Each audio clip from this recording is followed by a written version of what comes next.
Good morning, everybody. Welcome to our annual Vesak celebration, which is the celebration of the birth of the Buddha. So super happy spring day. So we'll do a special ceremony for that today. And we have a chant, and it's the Shakyamuni mantra in his honor. So if you pick up the sheet that's on your mat, you will see it at the very top. And it is not long. And we're just going to give it a try here. And we've got two Enos. We're in a fourth here, so you can pick whatever note works for you. Gong. Oh, yeah. Kensei. Do you want to do the gongs, Kensei? She's coming. Sweet. Oh, sorry, we didn't give you a sheet. Okay. So I'll bring you in with, or Jigen will bring you in with the title just like normal. So we'll just give it a crack here.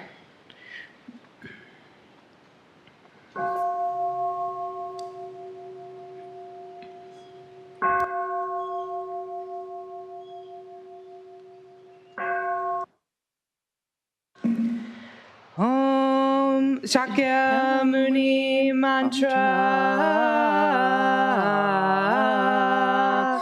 Om Muni Muni Mahamuni Shakyamuni Svaha. Om Muni Muni Mahamuni Shakyamuni Svaha. Om Muni Muni Ma. Great. There you go. Yeah, great. You guys sound like old pros. Good job. All right, and we will see you soon, and potluck after.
Good morning and welcome to the Buddhist temple, and please be seated for liturgy.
Kata of atonement.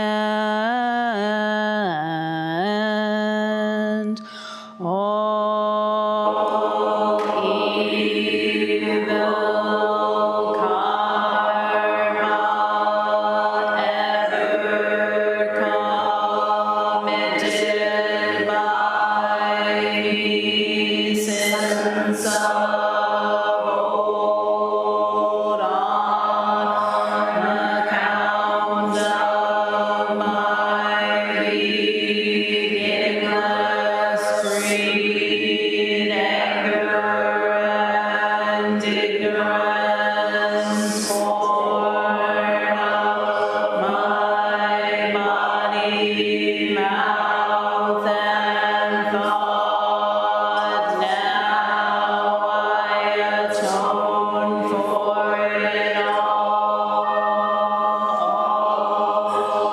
Evil karma ever committed by me since of old on account of my beginningless greed, anger, and ignorance, born of my body, mouth, and thought. Now I atone for it all. All evil karma ever committed by me since of old on account of my beginningless greed, anger, and ignorance, born of my body, mouth, and thought. Now I atone for it all.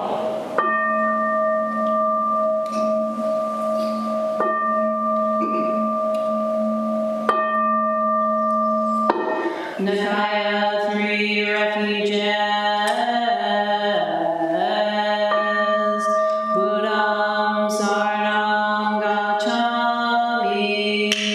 Buddham Saranam Gacchami. Dhammam Saranam Gacchami. Dhammam Saranam Gacchami. Sangham Saranam Gacchami. Sangham Saranam Gacchami. I take refuge in Buddha. I take refuge in Buddha.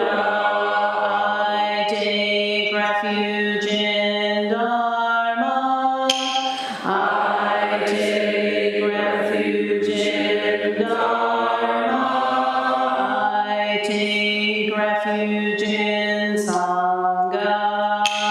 I take refuge in Sangha.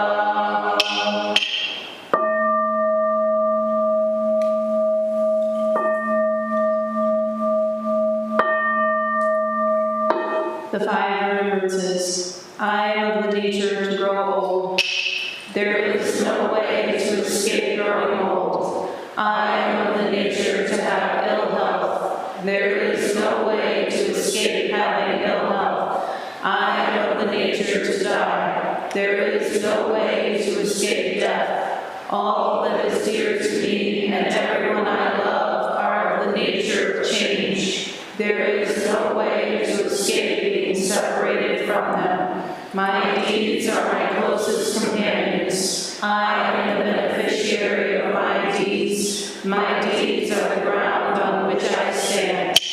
I am of the nature to grow old. There is no way to escape growing old. I am of the nature to have ill health. There is no way to escape having ill health. I am of the nature to die. There is no way to escape death. All that is dear to me and everyone I love are of the nature of change. There is no way to escape being separated from them. My deeds are my closest companions. I am the beneficiary of my deeds. My deeds are the ground on which I stand. I am of the nature to grow old. There is no way to escape growing old. I am of the nature to have ill health. There is no way to escape having ill health. I am of the nature to die. There is no way to escape death. All that is dear to me and everyone I love are of the nature of change. There is no way to escape being separated from them. My deeds are my closest companions. I am the beneficiary of my deeds.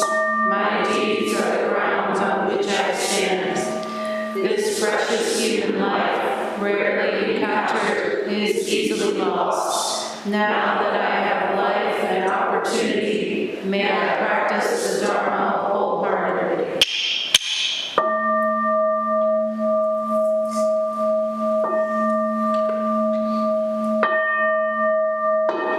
Mahayana refuge. In my heart, I take refuge in Buddha, Dharma, and Sangha. May I liberate suffering beings and bring them to great joy. May the compassionate spirit of love grow within me, that I may actualize the great way. In my heart, I take refuge in Buddha, Dharma, and Sangha. May I liberate suffering beings and bring them to great joy. May the compassionate spirit of love grow within me, that I may actualize the great way. In my heart, I take refuge in Buddha, Dharma, and Sangha. May I liberate suffering beings and bring them to great joy. May the compassionate spirit of love grow within me, that I may actualize the great way. Invocation of the lineage. I give thanks for the guidance of my teachers, for the lineage of teachers before them.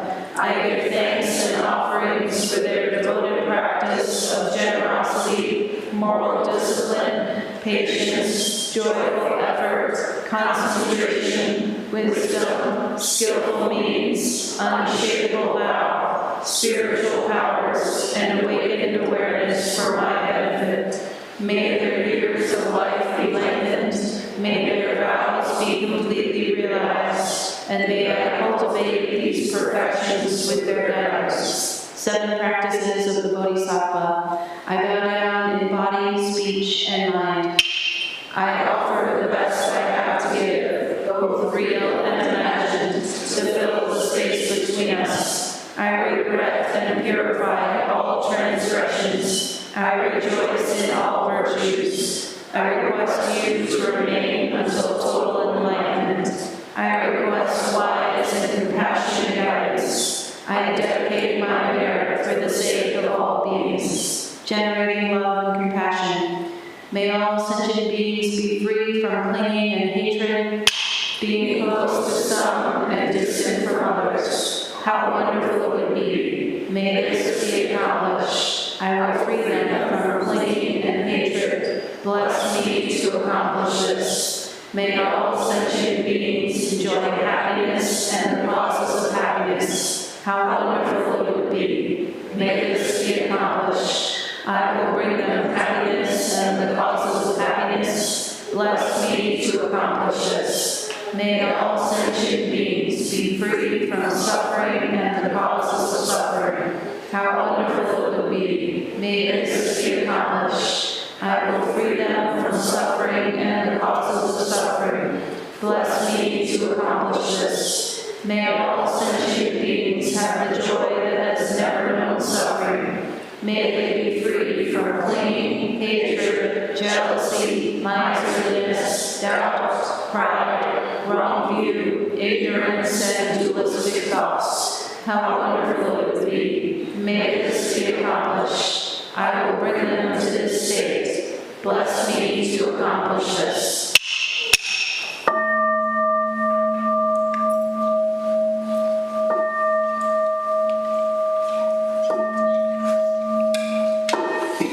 Our reading today is on your handout you received. It's from Thich Nhat Hanh's Old Path Like Clouds, The Life of the Buddha. And this chapter is called Beneath a Rose Apple Tree. It's a tad long, it's also on the back.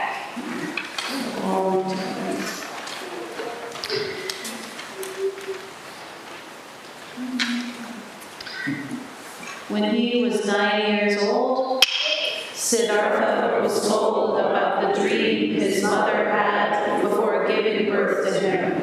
A magnificent white elephant with 6 tusks descended from the heavens, surrounded by a cornice of beatific praises. The elephant approached her, its skin white as mountain snow. It held a brightly glowing lotus flower in its trunk and placed the flower within the queen's body. Then the elephant, too, entered her effortlessly, and all at once she was filled with deep ease and joy.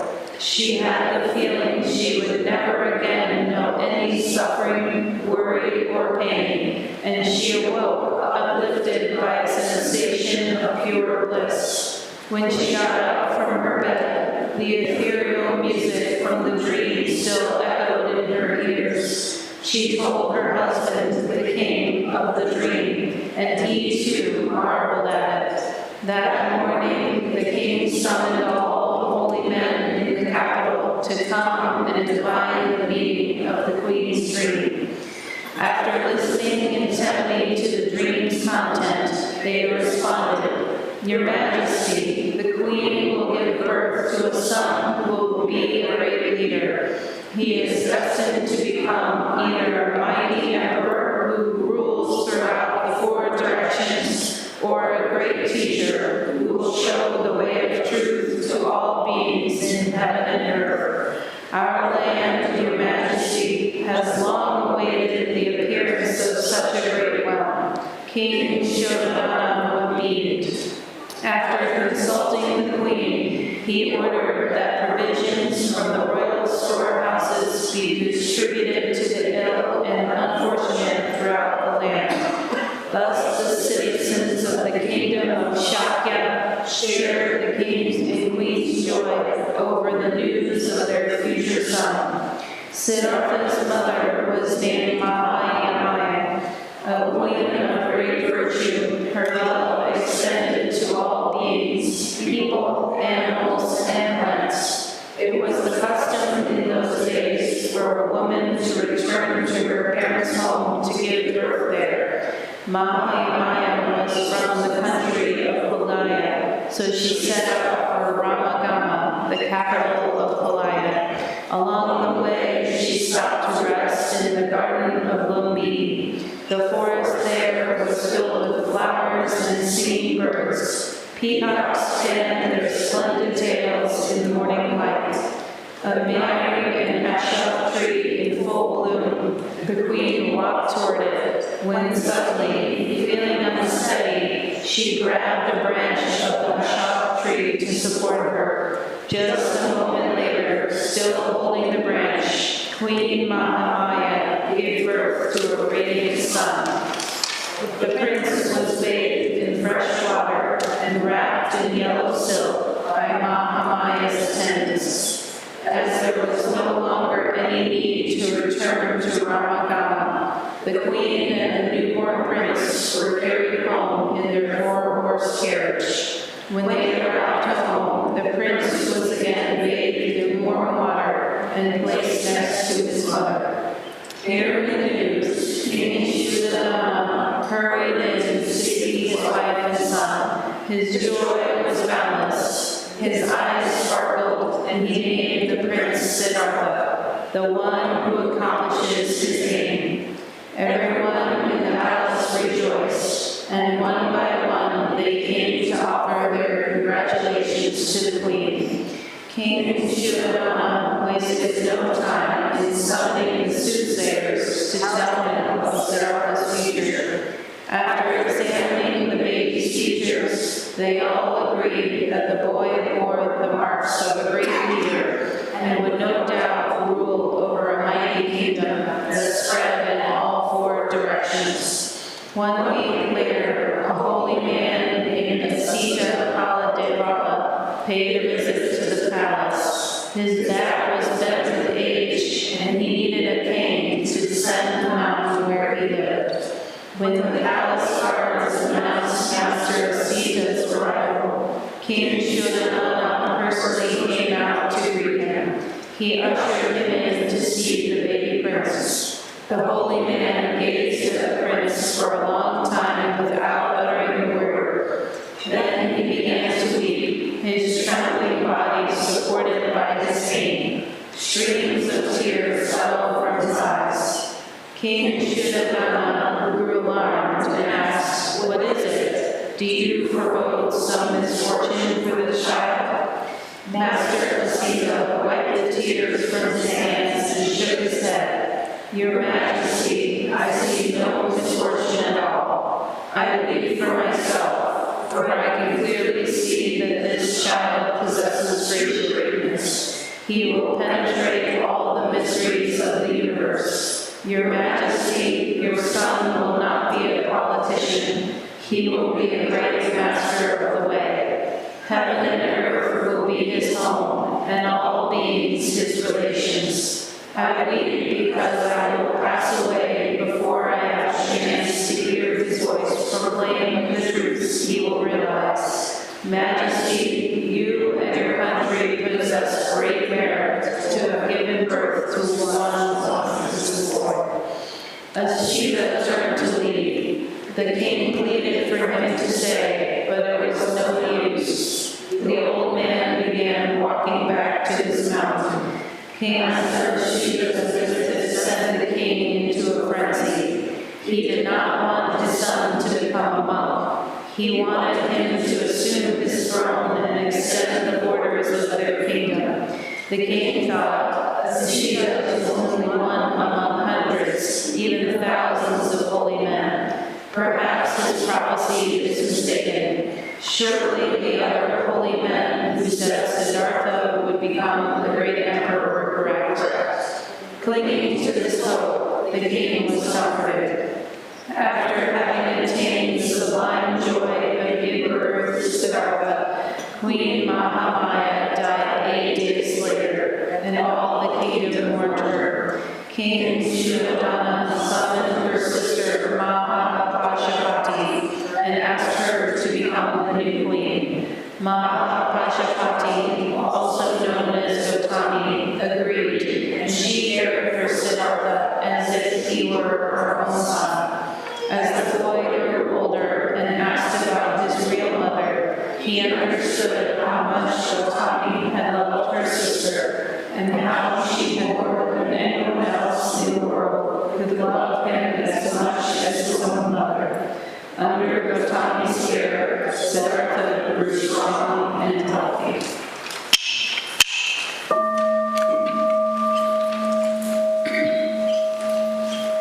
So kids and Dharma school teachers, please head to the back. And everyone else, please prepare for Zazen.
We'll now recite the Song of God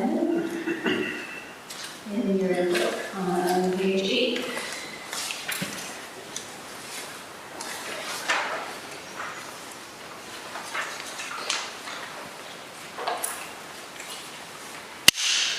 We, the Daishin Kokuchi Sangha, with respect for the worth and dignity of each person, with the wonder and the wisdom and compassion we seek to cultivate by practice, and with deep gratitude for the teachers of this lineage and our connection to one another, covenant to support each other by upholding the precepts of doing no harm, practicing good, and actualizing good for others.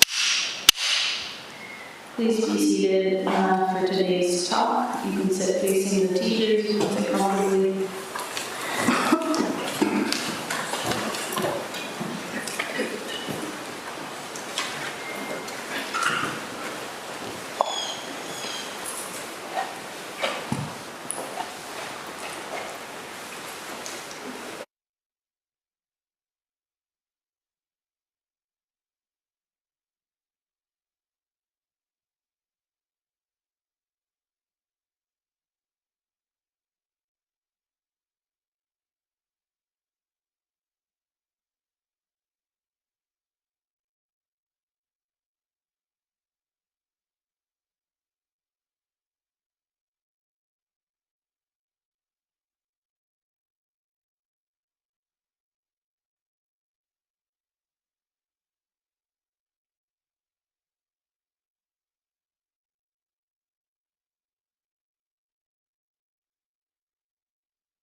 Gata Advaita Sutra.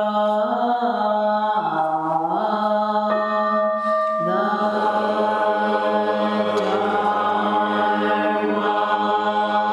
incomparably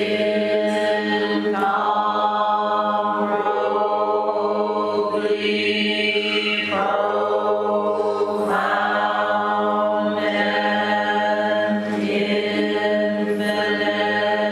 infinitely subtle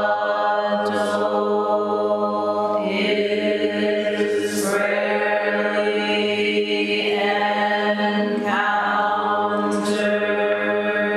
even in millions of ages. Now we see it, hear it, receive and maintain it. May we completely realize the Tathagata's true meaning. Good afternoon, everybody. Thank you for being here. Invocation of the lineage. I give thanks for the guidance of my teachers, for the lineage of teachers before them. I give thanks and offerings for their devoted practice of generosity, moral discipline, patience, joyful effort, concentration, wisdom, skillful means, unshakable vow, spiritual powers, and awakened awareness for my benefit. May their years of life be lengthened, may their vows be completely realized, and may I cultivate these perfections with their guidance.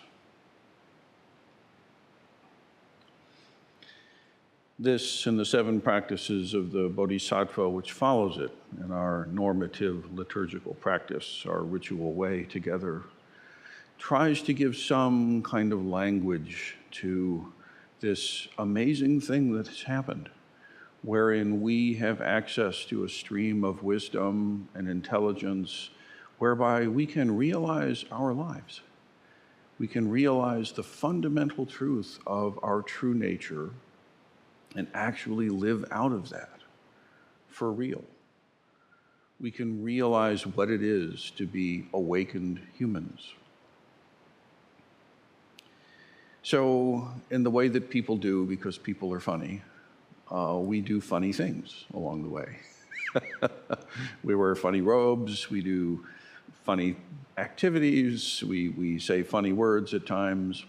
But even though they're a little funny at times, there's something really serious at the heart of it, you know. I really appreciate the fact that in our telling of the birth story of our founder, it's said right up front, in a dream. In a dream, his mom had a dream. I like that. There's an impulse in our ancestors' minds that if we have someone that's important and we're in an oral-based culture, storytelling is the way of communicating important truths. You know, any good story worth telling is worth a bit of embellishing, as old wizard Gandalf said, right? And it's true because it helps us to actually get the point and to remember that there's something important here. There's a big X on the map. Dig somewhere around here and you'll find something worth the effort, right?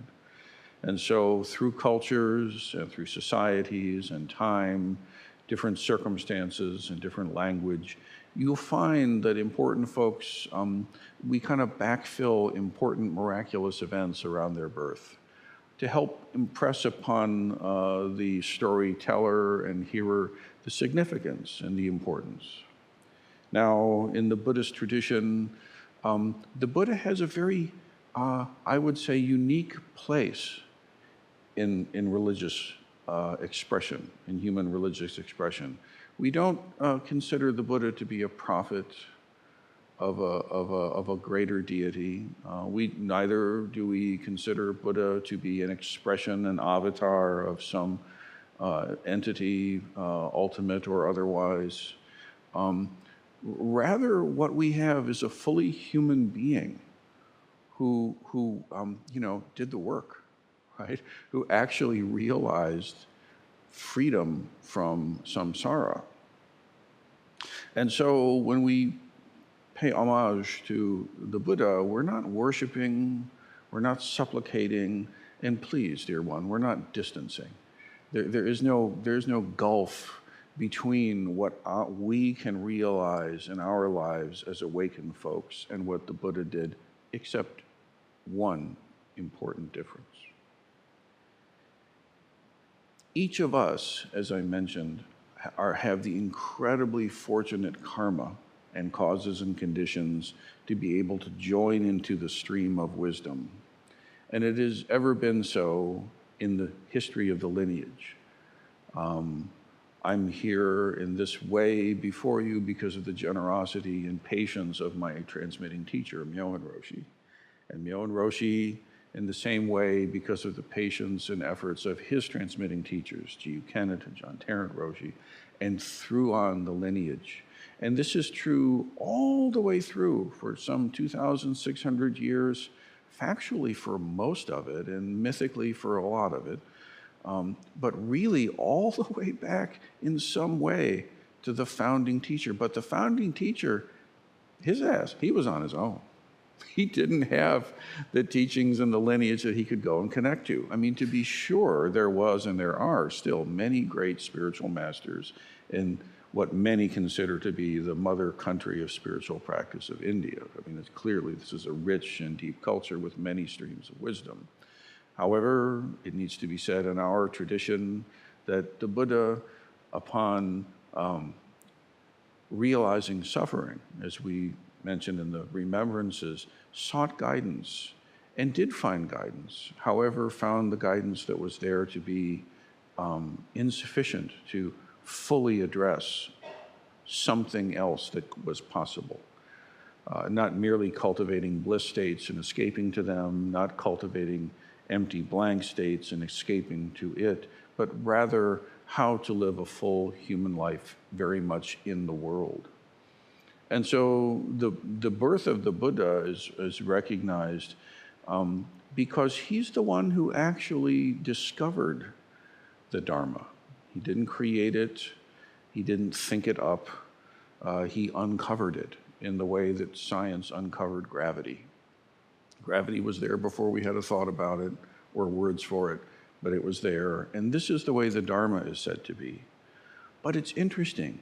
Even this unique place that Shakyamuni Buddha holds in our tradition, within the tradition itself, he's just one of countless untold others.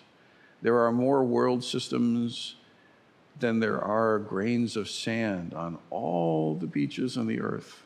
And in each one of those world systems, so the tradition will say, again, entering a dream space, in each of those world systems, suffering exists. As long as beings rise that have sentience, that can sense their environment, then the snares of suffering and dukkha begin. And also, in each of these worlds, a Buddha will arise. Some sentient being will have the karmic causes and conditions ripen to the point where they too can punch through and see their nature. And guess what? The nature that they see is precisely the same that we do, precisely the same that Shakyamuni Buddha saw. And so, of course, the Buddha's birth is an important feature, and we remember it. You know, interestingly, the classic statue, which we have yet to acquire, has a little baby-looking Buddha with one hand up and one hand down, right? And it's because, again, mythically, the Buddha was born, took some significant number of steps, 3, 7, depends on your tradition and your numerological leanings, took the appropriate number of mystical steps and said, I alone between heaven and earth am the world-honored one. No crying, no suckling, no, just pronouncements. And you know what? Why not? It's nice. Sure, why not? We'll go there. Because again, it's pointing to something. It's pointing to something very important. But that I that the Buddha spoke of, don't be fooled. Don't be fooled. Don't be fooled. It's not just Shakyamuni, baby. It's you. It's you, and it's me, and it's the entire cosmos itself. So as we wash the incorrect Buddha statues, and we say, make all things fresh and new. May our commitment to our own realization, for the sake of all beings throughout space and time, that the heart of wisdom may fuel the heart of compassion, so that we may live in a world that is more loving and more kind and more present and more real. Thus, may all things be fresh and new. May it be so.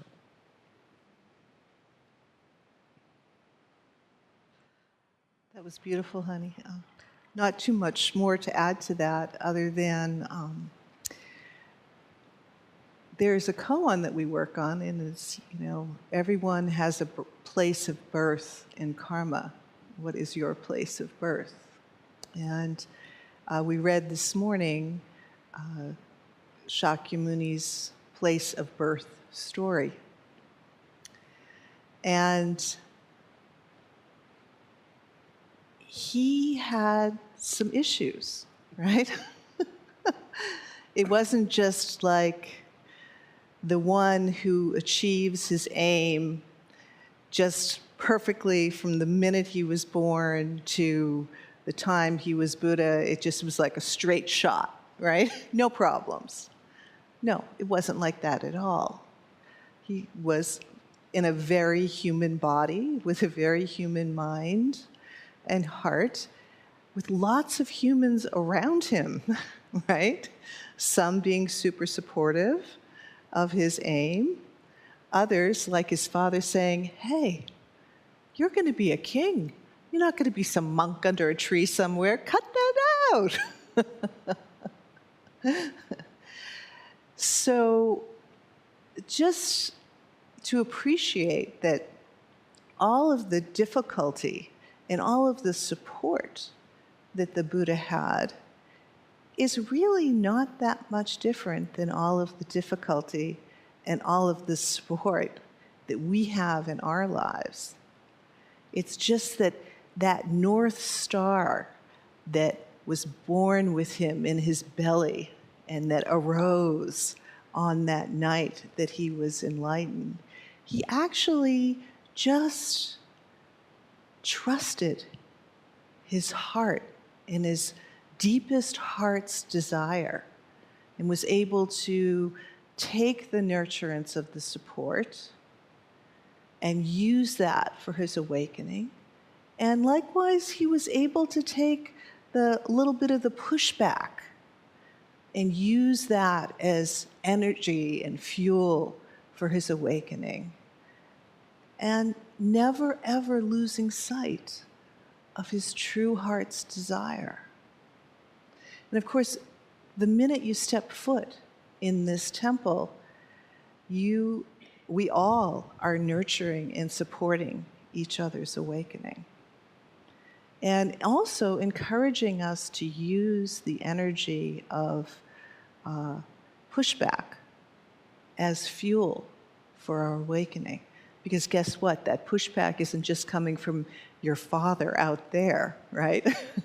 It's really also coming from your own inner, like, I can't do this. This is crazy. What am I doing? These people are crazy. This makes no sense. It's not really true. I mean, the list is long, right? So what is so amazing about this tradition, and what Roshi was so clearly pointing to, is that the Buddha's story isn't like, the founder had this awakening experience and, nobody else really gets there. Buddhist founding story is the founder had this awakening experience and everybody else better get there, right? Don't lose sight and feeling of your heart's desire. I believe that is the Buddhist teaching.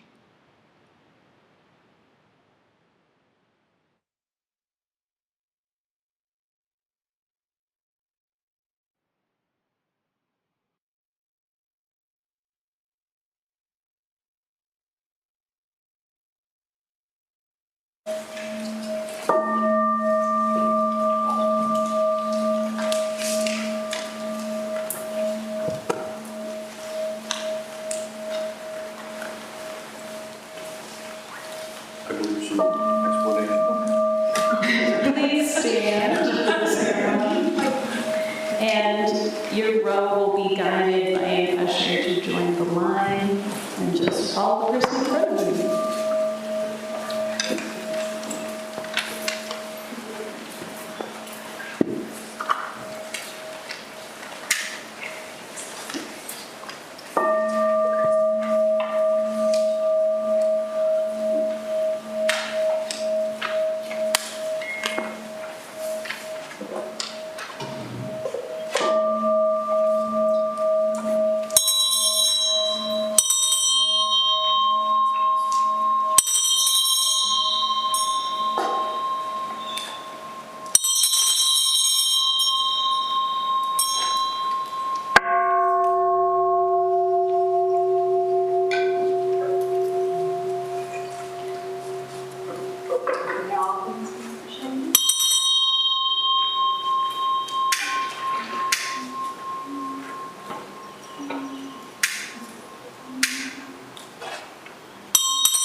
Shakyamuni mantra.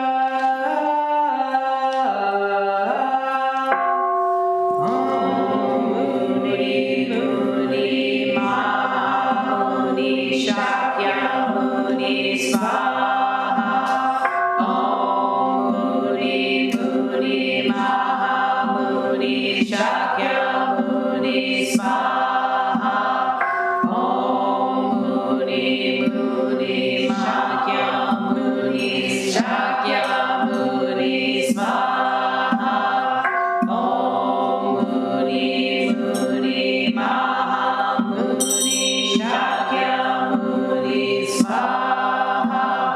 Om Muni Muni Mahamuni Shakyamuni Svaha.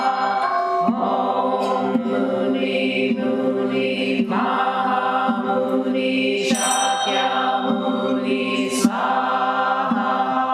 Om Muni Muni Mahamuni Shakyamuni Svaha.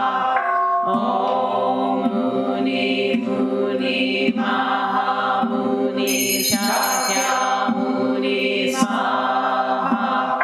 Om Muni Muni Mahamuni Shakyamuni Svaha. Om Muni Muni Mahamuni Shakyamuni Svaha. Om Muni Muni Mahamuni Shakyamuni Svaha. Om Muni Muni Mahamuni Shakyamuni Svaha. Om Muni Muni Mahamuni Shakyamuni Svaha. Om Muni Muni Mahamuni Shakyamuni Svaha. Om Muni Muni Mahamuni Shakyamuni Svaha. Om Muni Muni Mahamuni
Shakya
self and bliss. May the compassionate teachings of the Awakened One bring liberation to all beings throughout space and time. We dedicate the merits of this service to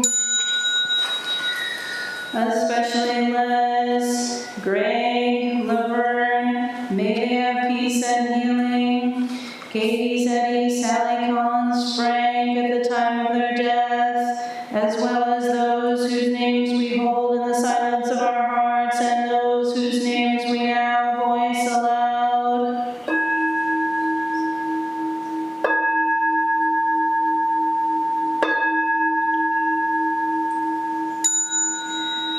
May we live in perfect peace with Buddha Dharma, and may we realize the Buddha way together.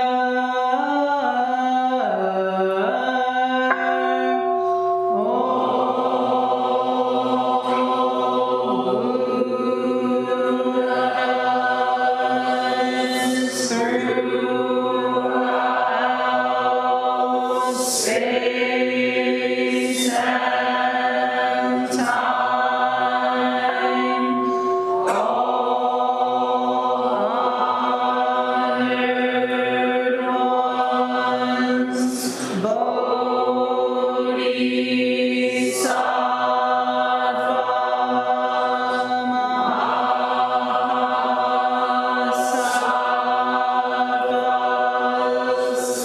wisdom beyond wisdom, Mahaprajna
That concludes our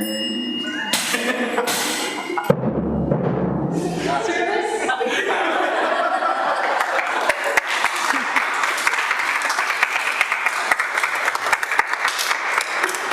And anyone with announcements?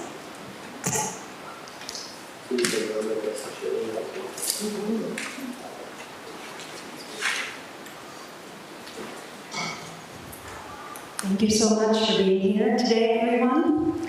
We're going to continue the festive occasion with potluck, and I heard a cake because it is a birthday, and what's a birthday to us Midwesterners without a cake? It would be no true celebration. After today, I want to call attention to a couple upcoming opportunities to follow the path that we're so grateful our original teacher has kindly laid out for us, making it much easier for us. Coming up, starting a week and a day from now, is our May session. Session is always a special time to deepen our practice, but this session in particular is very special for a couple of reasons. First of all, it's the end of our Ango, intensive period of practice, so it's the last opportunity to deepen our practice. So however well we have or haven't lived up to what we hoped for the Ango, we can make a fresh start today, everything is fresh and new, and deepen our practice for that final stretch at that session. Registration is open till tomorrow night. Please register. That session is also special because this time it leads up to a Shuso Hosen ceremony. And a Shuso Hosen ceremony is a very special and rare thing where we will be honoring, witnessing, and testing. Not necessarily in that order. Not necessarily in that order. Reverend Kaishin becoming a chief disciple, becoming someone able to participate in the teaching aspect of the tradition. So we want to be on fire with our practice. We want to be so deep in the pool when we come and encounter Reverend Kaishin so that we can truly meet him there and meet the energy that he's bringing.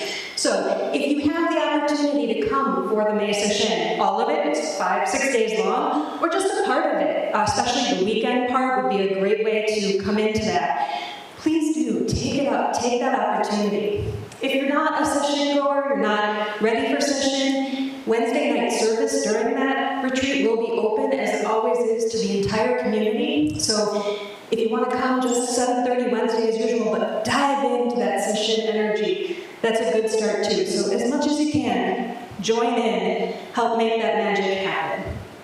Thank you so much. I look forward to seeing you there.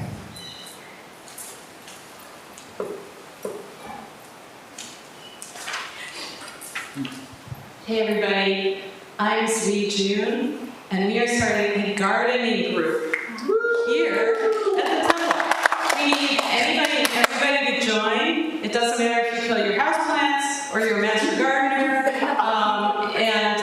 we are going to grow plants, mainly starting I think with the kitchen garden, so some nice veggies will appear and herbs for our meals here.